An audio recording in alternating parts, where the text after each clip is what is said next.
Welcome to the Coordinated Chaos podcast. I am Georgia, your host, and I'm just your type B bestie going deep on all things building a business behind the scenes, women's health, and life's defining moments that shape us all.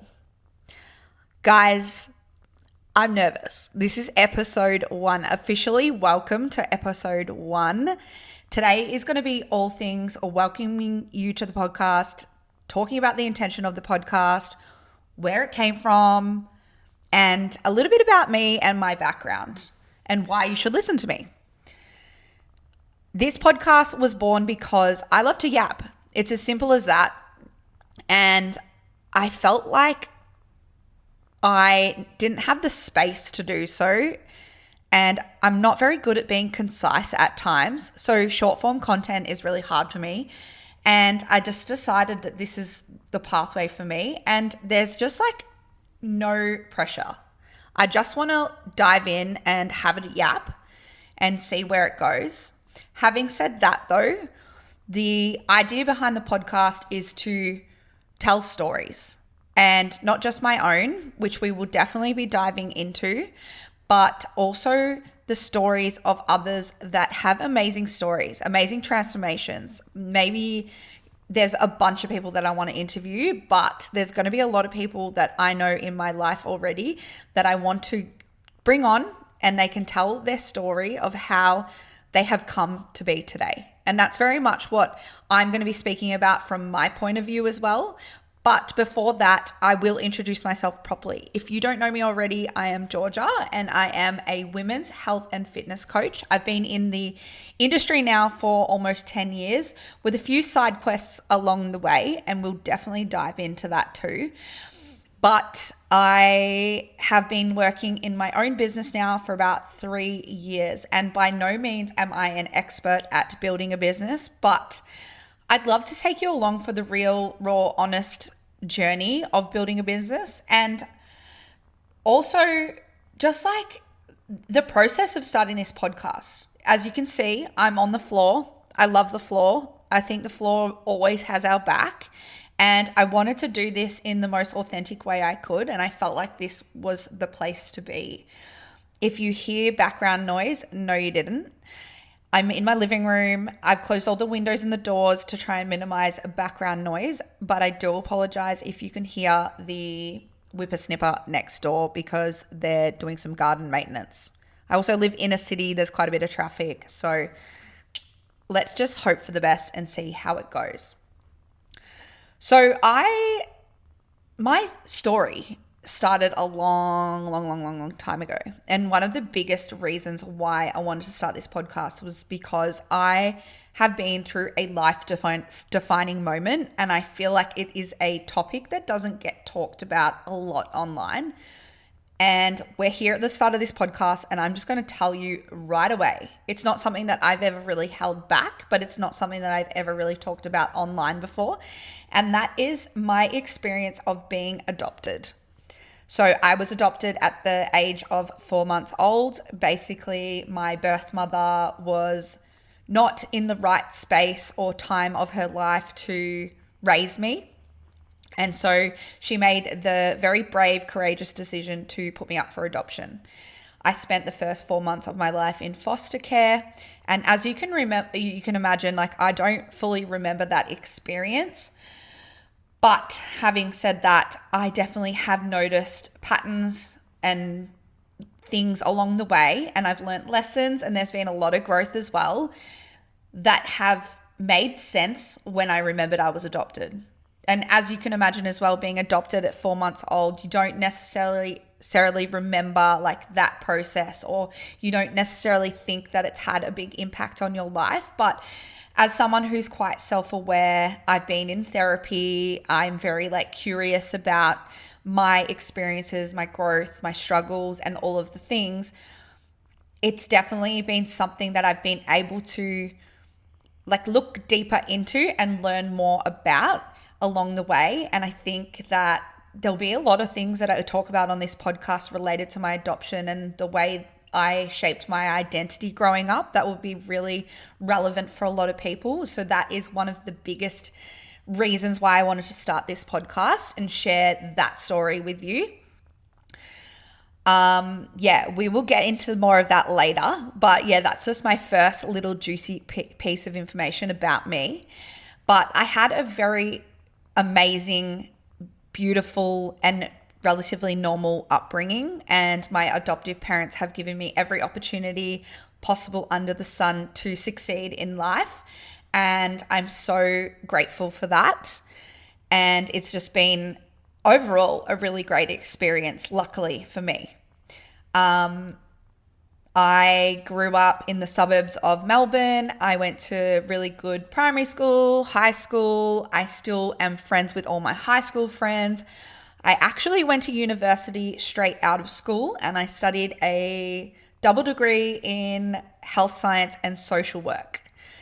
Social work was kind of the pathway that I was going to go down. It wasn't necessarily my first option that I wanted to do straight out of school. However, it was psychology, or a variation of psychology. It was called, I think my first preference was psychology and psychophysiology, because I loved like the body and the brain and how they interacted. So that was what I wanted to do. But alas, I did not get into that course, but I was fortunate enough to get into the double degree at Monash, and I completed that. I did 2 placements out of university as well, where I was able to work with real life clients in the Department of Human Services, and also at a student run law service out of Monash, which I absolutely loved. But unfortunately, the law was not really a real role that I could take, especially as a graduate.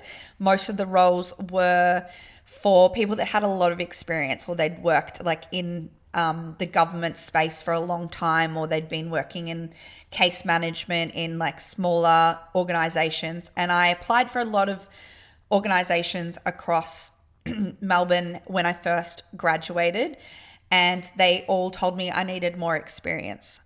Now, when I did my placement at Department of Human Services in child protection, I actually did not enjoy that job. It was high stress, it was heavy, and to be completely honest, I did feel triggered. I think I didn't really know that at the time, but I felt triggered by going into broken families and dealing with the parents and the children and all of the things. And I think that it left a sour taste in my mouth when I left that placement, and as such, I did apply for a couple of jobs at child protection when I first left.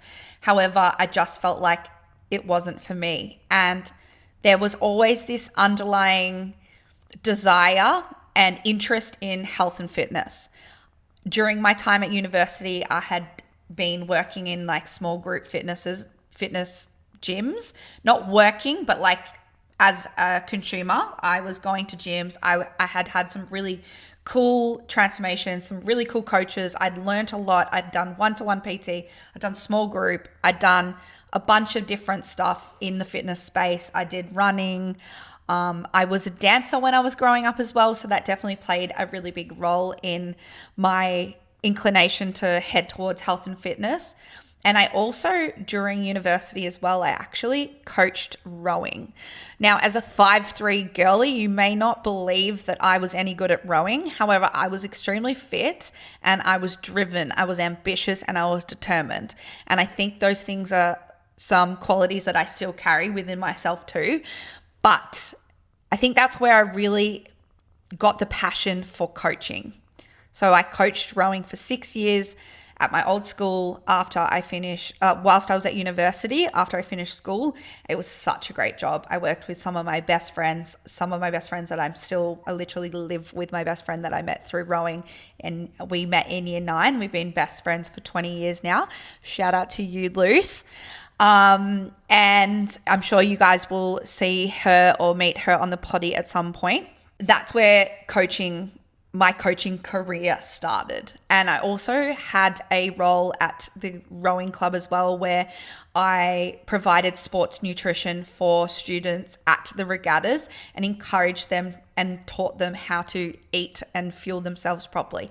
Mind you, I didn't have like a nutrition degree at that point, but I definitely had like knowledge, obviously, and was really important that we are encouraging young girls in such a like formative time of their years to eat well, fuel themselves for such an intense exercise. If you've ever done or seen rowing before, or even just been on the rowing machine, you get it. Like rowing and the rowing machine and all of those things, the races are very intense and you need to fuel yourself properly. Anyway, I know I've gone on a bit of a where are we? And as someone that loves a timeline, that's a bit rogue for me. But anyway, we'll jump back to it. Basically, let's fast forward a little bit further to when I finished university, and I was applying for a lot of jobs in the social work field, and nothing was sticking. There was nothing that I really loved or wanted to do. And so I went to my parents and I said, please let me do my Cert 3 and 4. And I said, I'll just work in it while I'm trying to figure the rest of this stuff out. I think that feeling in itself of like figuring your shit out is such a common feeling, especially when you're a little bit younger, you're in your early 20s. Like, we don't have our shit together. We don't know what we're doing, and it does take time. So anyway, they agreed. They let me start my 3 and 4 certificates, and I did that through AIPT, and it was partly online and partly in person.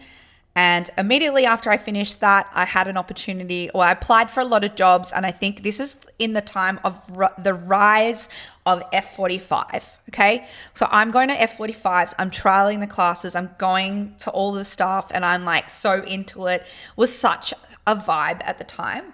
And anyway, an opportunity came up, and I had moved away from the suburbs and closer to the city at that time, and I was trying to get a job that close to where I lived. But alas, an opportunity came up back near my hometown or my home suburb, and went for the interview, and I got the job.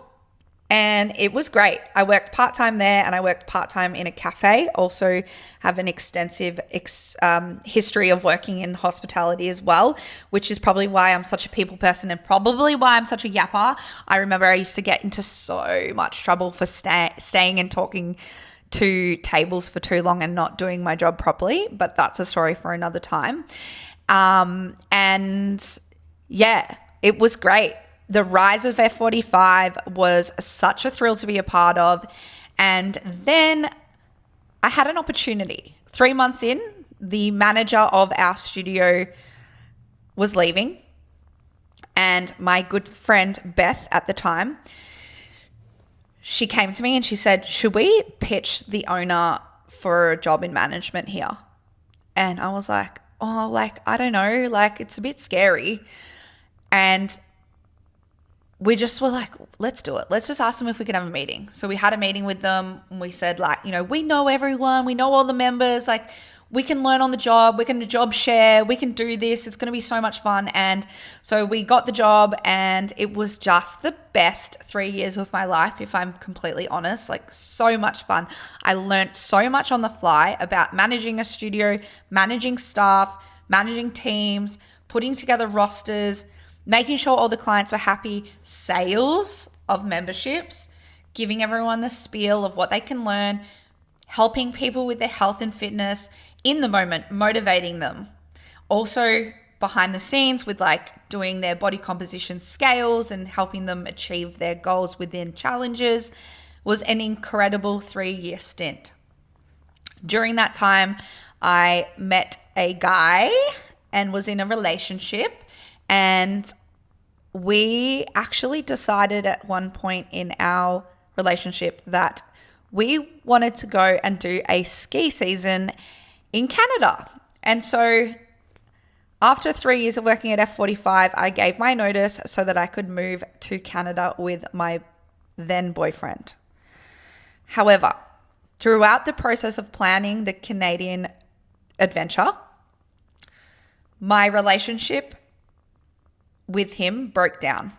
And I realized something about that trip that we had booked was that it was a band-aid. And this is definitely a topic we're going to talk about in another episode, but this is, I feel like it's such a common thing, and it's definitely something that is important to talk about because it's kind of like a warning sign. Like if you're doing things in a relationship because you feel like it's going to fix it, it's kind of a red flag. Anyway, we're staying to the general stuff today. Basically, in late 2019, I moved to Canada solo. I went to a small town in British Columbia, which was near the border of Alberta, near Calgary. If you know where that is, have a look on a map. I'm such a map girly as well. I love to look at a map, so it makes sense to my brain when I'm looking at a map. But then I also was there for the start of COVID, which was quite interesting. And I had to make a decision, stay or go. And I had actually hurt my knee in the first couple of weeks of being in Canada, which was very disappointing, but these things happen.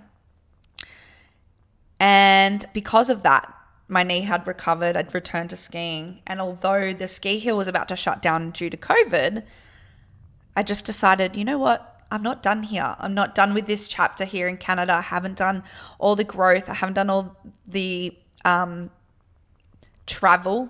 I hadn't skied that many mountains yet. And I was loving my life there. I didn't really know what to expect, obviously. Like none of us really did at the start of COVID. But it was the best decision of my life to stay. I'm probably going to say that so many times, by the way, about many of my decisions across my life because there are no regrets. But firstly, I just love to travel. I love new experiences, and living in a new place was a game changer, especially coming off the back of a pretty terrible breakup. It just gave me the space to grow, become independent, and just like learn more about myself in a fresh environment. And I think there's a lot to be said for environments.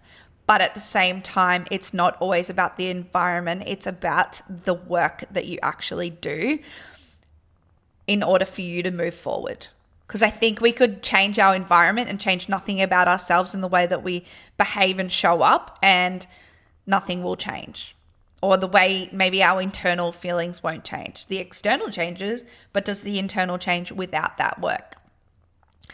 3 years later, I decided it's time to come home. I had worked in a multitude of different jobs. We'll have to have an episode on Canada at some point.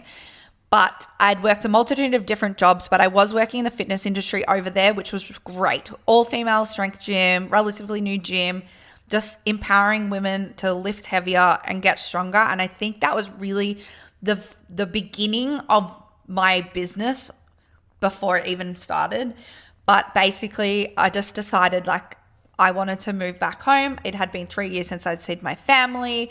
I missed all my friends. All my friends were going through a lot of changes back home as well. Like people were starting to get into very serious relationships. Some were getting engaged, married, having kids, all of the things. So I wanted to come back for that, see my family. Also, I have a brother who has a young son, my nephew, and I wanted to see him grow up a little bit more as well. So I actually packed up my entire life into a van and I did a 1 month road trip around British Columbia solo. When I say that was hard, even though it was amazing, it was so hard because in the small town that I lived in, Fernie in British Columbia, everything was 10 minutes away and all your friends are right there. Like in 10 minutes, you can have any of your friendships on your doorstep and hang out. And it was just that vibe. Everyone's very relaxed and we just had the best time ever. But leaving Fernie was heartbreaking, but it also felt like something that had to be done. Traveling solo off the back of leaving a small town was really hard, but also amazing. I saw some amazing sights. I went to Vancouver Island. I went to Whistler. I went through Kelowna in the middle of British Columbia, which is well known for its wine region. And I'm a bit of a wine girly. Like, I love wine tastings and trying new wines. And I've got a relatively good palate, I like to think. So I love to get involved with the wine scene. And at one point, getting involved in the wine scene was maybe something that I was thinking about doing for my career, especially over there in Canada, because hospitality is such a big and viable career path if you are living there. But anyway, I had the best time ever. And then I flew home to Australia, and I hadn't told my parents yet. I had to keep everything off socials for my 1 month road trip.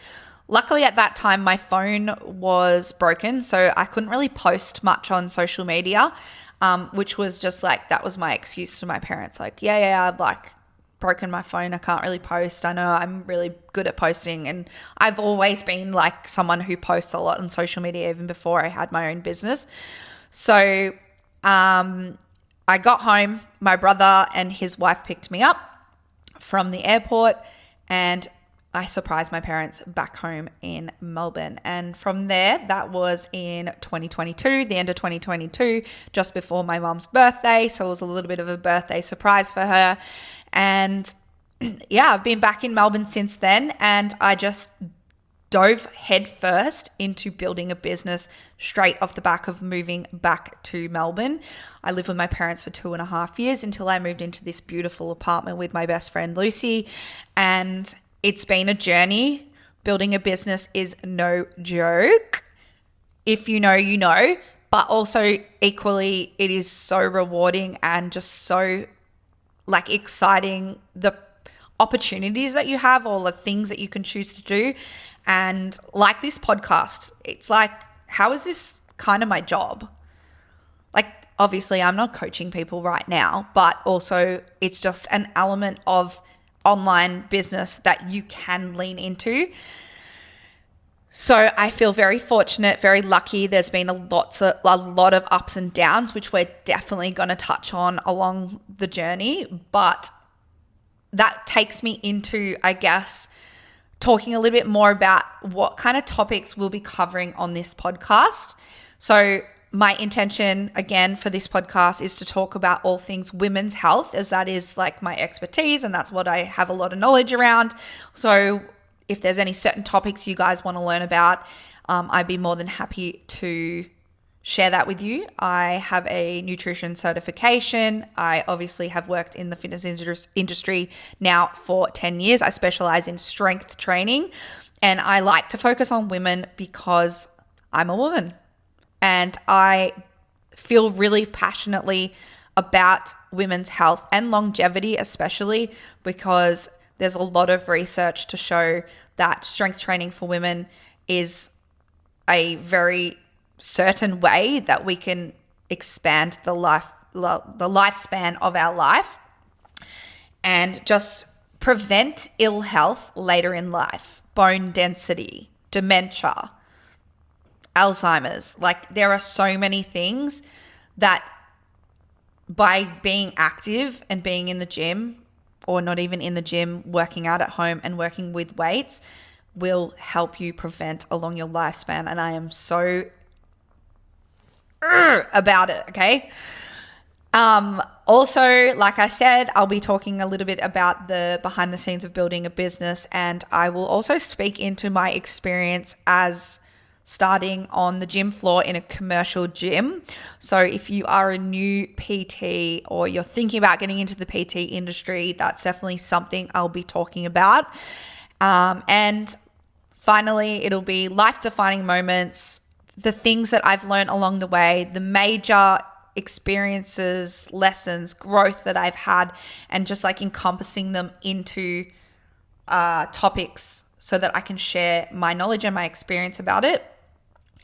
And lastly, I will also be having guests on the podcast too to talk about their stories and how they have gone from whatever they used to do to where they are now, so you can see that trajectory. And just see how possible it is for you also to do something similar. If you're someone who is sitting back, cruising in life, but you just feel like there is more for you in this life, then I feel like this podcast is going to be for you. And finally, I guess I'll talk a little bit about why I called it the Coordinated Chaos Podcast. And I have obviously been telling a few people about my podcast so far. It's pretty fresh that I've decided to do it. But when I've told people, they've said, yep, that's you. Coordinated Chaos. And you'll get to know me better along this journey. And we're going to see a lot of growth in this podcast as well from me. But I just felt like I can be an organized girly. I can get my shit done. I can be disciplined. But there is a lot of chaos and there's a lot of emotion and there's a lot of ups and downs. And I think this is such a game changer. It's been probably one of the biggest game changers for me in the last 3 years, is that life is never going to be perfect. We're always going to have duality in life. We're going to have the ups, we're going to have the downs. And it's about how we navigate those ups and downs and understand that that is normal. Because if we're always reaching for something that is a level of perfection, or, waiting for the perfect moment, waiting for the perfect conditions, exactly the way that I postponed the start of this podcast. And then also when things are a little bit crazy, a little bit chaotic, a little bit shit, we're sitting in that and we're making it mean something about ourselves.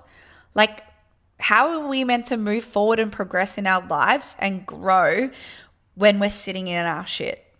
If you're not taking action on the things that you want to change in your life, they're not going to change. It's literally the definition of insanity. And finally, I am going to wrap up the first ever episode of the Coordinated Podcast by asking you a little prompt that you can think about. Today's prompt is, how are you going to turn your chaos into calm today? Thank you so much for joining, and I hope that you have enjoyed this podcast. If you have liked it, please leave a comment. Also, subscribe on YouTube, Spotify, and make sure you tune back in for the next episode next week. Thank you. Bye.